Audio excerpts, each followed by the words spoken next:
সেখানেও কাউকে দেখতে পাই। তাহলে আজ আমাদের ভাগ্যটা সত্যি ভালো। তাহলে আমাদের পরিবার ফসলগুলো খুলে এবার আমরা যখন ধৌত করি, তাই সমস্ত সখীরা তাদের পরিবার ফসলগুলো খুলে জলে ধৌত করতে শুরু করেছে।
সকলে মিলে বড় আনন্দ করতে করতে জমলা ঘাটে এসেছি।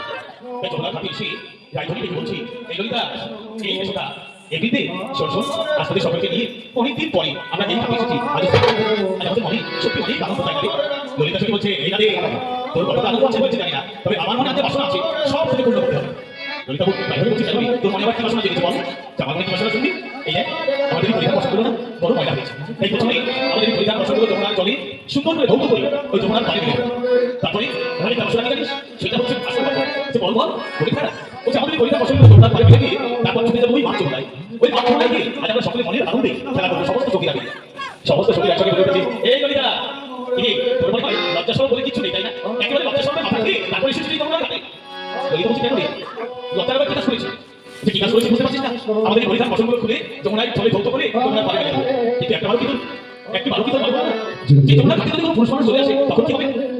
ললিতা বলছে, ভাই এত তো আমি ভাবিস, তবে কথা জানিস আমাকে যদি লজ্জাটা পাও তাই বলে ফেলেছি।